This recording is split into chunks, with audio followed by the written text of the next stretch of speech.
오늘 우리에게 허락하신 말씀은 이제 믿음은 생존이라는 제목으로 말씀을 나누도록 하겠습니다. 오늘이 사도행전이 끝나는 날입니다.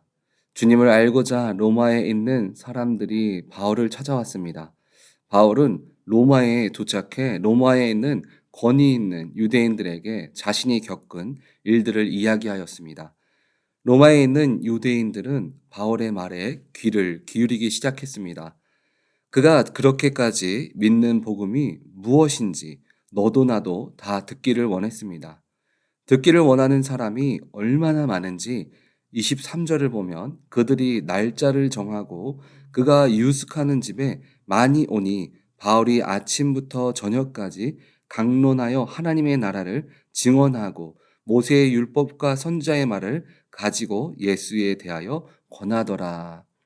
날을 정해서 많은 사람들이 바울의 구원자 되신 예수님에 대해서 듣기 위해서 그 집 문턱을 넘었습니다. 바울이 그들을 위해서 강론했다라고 성경은 이야기합니다. 원어적인 뜻을 보면 바울은 유대인이 예수님에 대해서 쉽게 이해할 수 있도록 해석하고 설명했다라는 의미를 갖고 있습니다. 유대인들은 모세의 율법과 선지자들의 말씀에 대해서는 잘 알고 있었습니다. 그 말씀을 갖고 바울은 예수님께서 구약에서 말하는 메시아라고 설명하고 있는 것입니다. 수많은 사람들이 그곳을 지나갔습니다. 그런데 그 지나간 사람들의 반응은 두 가지였습니다. 24절을 보면 그 말을 믿는 사람도 있고 믿지 아니하는 사람도 있어. 교회도 보면 수많은 사람들이 교회의 문턱을 넘습니다. 그런데 똑같은 자리에서 똑같은 설교를 듣고 일어나는데 어떤 사람은 은혜가 충만하고 어떤 사람은 은혜를 느끼지 못할 때가 있습니다. 복음의 메시지를 듣고 깨달음을 얻지 못하고 돌아가는 사람들을 향하여 바울은 이렇게 외쳤습니다. 26절에 일러스되 이 백성에게 가서 말하기를 너희가 듣기는 들어도 도무지 깨닫지 못하며 보기는 보아도 도무지 알지 못하는도다. 바울의 처서처럼 예수 그리스도가 머리가 된 교회라면 어느 곳이든지 성령님은 역사하십니다. 그런데 문제는 영향을 끼치지 못하는 성령님께 있는 것이 아니라 받아들이지 못하는 우리들에게 있다고 바울은 이야기하고 있습니다. 아시는 분 중에 길게 한국 가시는 분이 있어서 주차 자리만 빌려달라고 해서 빌려준 적이 있었습니다. 그 차는 차를 구입한 지 얼마 되지 않은 신형의 차였습니다. 그런데 기계라는 것이 움직이지 않아도 이틀에 한 번은 시동을 걸어야 하니까 시동을 걸어 드릴까요? 이렇게 말씀드렸는데 필요 없다라고 그렇게 말씀하셨습니다. 그래서 그냥 일주일을 움직이지 않고 주차만 계속 했습니다. 그리고 일주일이 지나고 이제 한국에서 돌아오셔서 다시 그 차를 가져가기 위해서 시동을 걸었는데 그 차의 시동이 걸리지 않았습니다. 그걸 보면서 믿음도 첫사랑이 있어서 형태는 우리가 잘 갖추어져 있어도 우리가 주님과 교제가 없다면 그 믿음은 언젠가 바닥이 난다는 것을 깨닫게 되었습니다. 바울은 27절에 말하기를 백성들의 마음이 우둔해졌다라고 이야기합니다. 왜 우리의 마음이 우둔해졌을까요? 우리의 삶이 교회의 문턱을 넘어 밖으로 나가는 순간 세상 사람으로 돌아가기 때문입니다. 믿음은 갖고 있으나 똑같이 말하고 듣고 행동을 합니다. 나는 세상에서 똑같이 살아가면서 우리가 하나님 앞에 질문하는 것은 이렇게 얘기합니다. 왜 하나님을 깨달을 수 없냐라고 이야기합니다. 그래서 하는 말이 이 교회는 이게 안 맞고 저 교회는 저게 안 맞아서 나는 그래서 계속 교회를 옮기면서 나에게 맞는 교회를 찾습니다라고 이야기하는 사람들을 종종 볼 수 있습니다. 오늘 본문의 유대인들이 똑같았습니다. 한번 믿고 간직만 하고 있으면 그 믿음은 차의 배러리가 방전되듯이 사라지고 맙니다.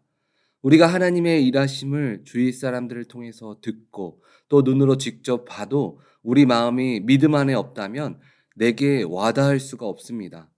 성경은 우리의 마음이 어느 정도로 우둔해졌는지 원어를 보면 메포테라라는 단어를 사용하였는데 이 단어의 쓰임을 보면 결코 모모하지 않도록 하다라고 쓰여졌습니다. 그러니까 27절에 대입해서 해석하면 귀도 듣지 않으려고 또 눈으로 보지 않으려고 결코 마음으로 깨닫지 않으려고 누가 마음을 먹습니까? 믿음이 낮아진 사람이 그렇게 하게 된다는 것입니다. 그래서 믿음은 우리가 계속 엎어지고 넘어지고 뒤집어지면서 믿음을 계속해서 다져가야 합니다. 그런데 희소식은 비록 내가 눈 닫고 귀 닫고 입 닫고 있지만 우리의 마음만 변하면 하나님이 어떻게 하신다고 말씀하십니까?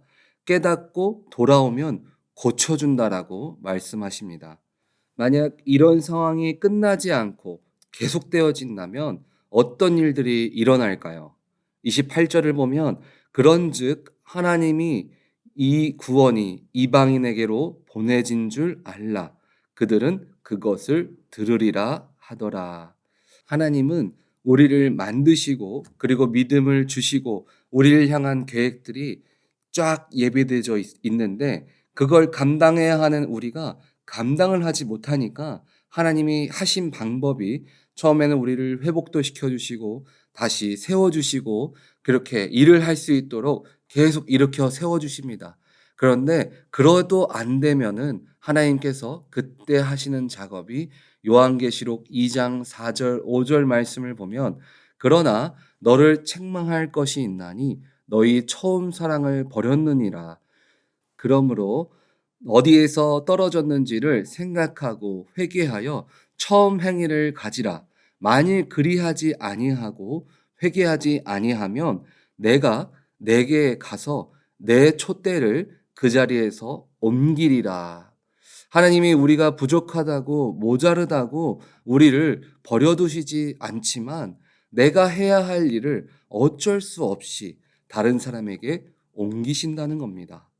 여러분은 하나님의 일을 여러분이 지금 잘 감당하고 계십니까? 아니면 감당하지 못해서 나의 일을 다른 사람에게 여러분들의 일을 나눠주고 계시진 않으십니까? 만약 감당하지 못한다면 하나님이 세워나가는 우선적인 일에서 자꾸 내가 제외되어지는 것을 볼 수 있을 것입니다.